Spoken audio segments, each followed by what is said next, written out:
Okay, people, the time has come for Aston Martin to really buck their ideas up now ahead of the 2025 season, ahead of the 2026 season as well.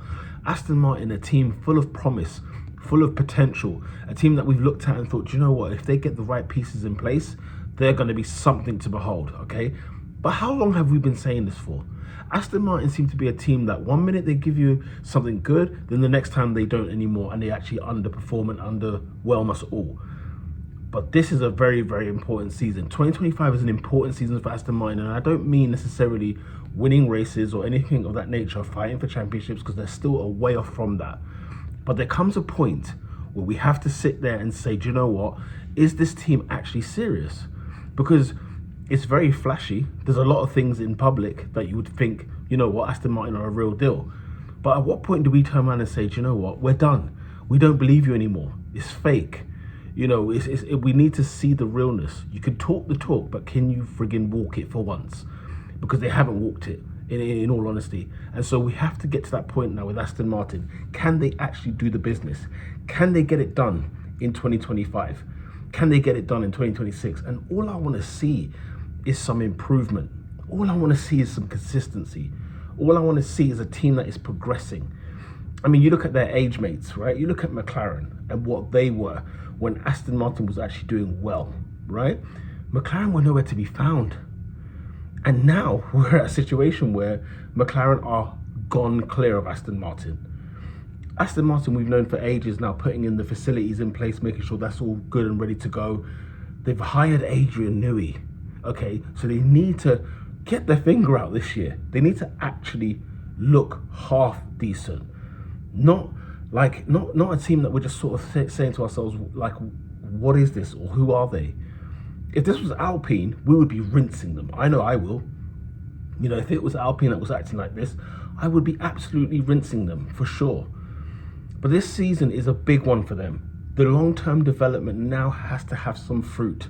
We need to see something from Aston Martin, because for far too long, we've been talking about how good they are, how impressive they are, but they haven't actually done anything to show for it, except for that season in 2022, 22, 23 kind of times. But since then, we're still struggling, waiting to see who is this Aston Martin. Because I'll be honest with you guys, I don't know who they are. But the reason why I'm making this video is because this is a make or break season for Aston Martin. Hear me out. I don't mean that if they don't win races, if they don't win the championship, then pack up and fold. What I mean is, we cannot have a repeat of Aston Martin that we've had over these last two seasons. These last two seasons have been an absolute joke, especially by their own standards, because they set them quite high.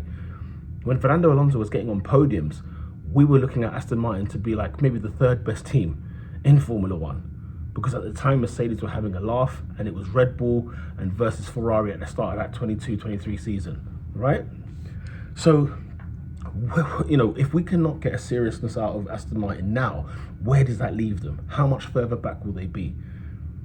And then you look at the midfield in Formula One. It's very, very competitive, okay? Aston Martin should be far ahead of your Haas, for example, maybe your Williams, the RB of this world, Alpine of this world.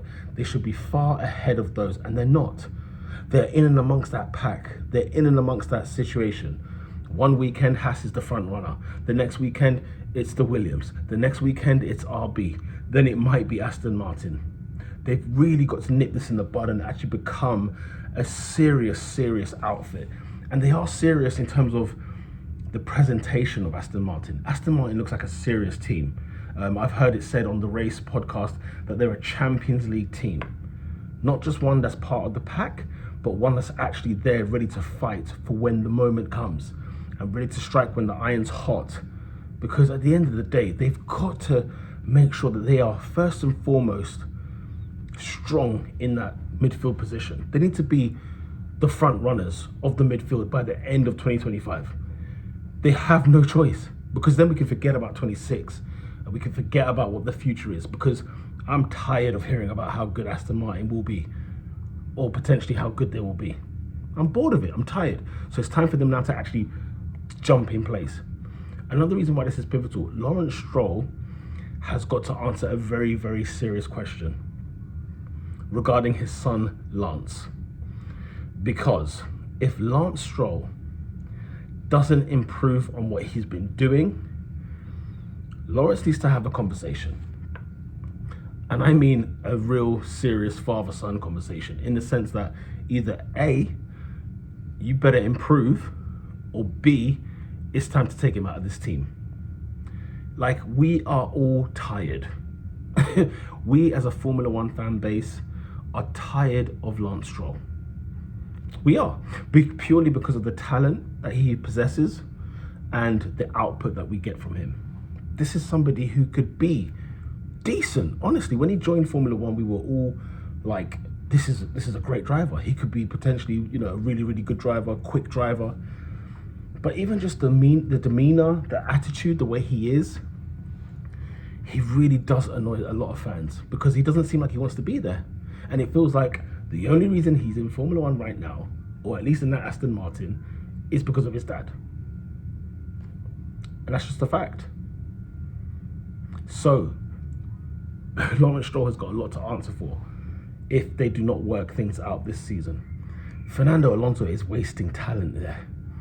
He's wasted talent at that Aston Martin. And maybe that Aston Martin is a lot worse than what we actually first recognized it to be. But because of his talent, the Aston Martin looks half decent. It looks like a team that we can actually say, do you know what? There's some credibility there. They've really got to, I feel like they've got their identity there, Aston Martin. They know exactly what they are, who they are. But, seeing more people, more personnel, Mike Crack moving, they're sort of shifting the technical director role. There seems to be a bit of a mess going on. I say mess, I don't mean that harshly. I just mean it in a sense of, can we get some consistency and some continuity there? Martin Whitmarsh, he just was not cutting the mustard, is he? So, for once, can we actually get a team who is actually dead serious for once? We just need them to be serious. They always look good. Like when you watch Drive to Survive every single season, Aston Martin look amazing. They look amazing. And you think, yeah, I can really get behind this team. Great colours, great car. And in Fernando Alonso, a great driver. But we have to have two strong drivers in that Aston Martin going forward.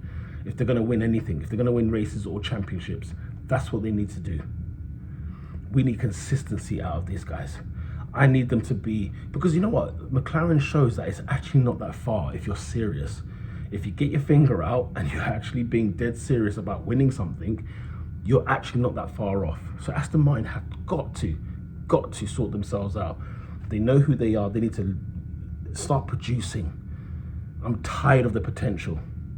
They have to start producing in Formula One. Otherwise, Formula One will leave them behind.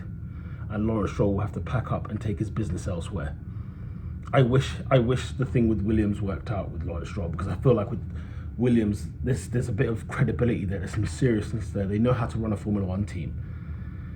But Aston Martin, it just feels like it's one change after another. And then just the performances on track. When they get the upgrades, can they be consistent with their upgrades? Can they be a team that can, know what they need to do with their car, capitalize on it, and improve? That's what they need to do, because a lot of teams in the last couple of years, we've seen them do upgrades and they've gone backwards, or they've just been stagnant. And, the personnel is there. They're putting things together. Adrian Newey, I'm excited to see what Aston Martin has to offer, but I'm warning them. I'm warning you, Aston Martin. You cannot let this season slip.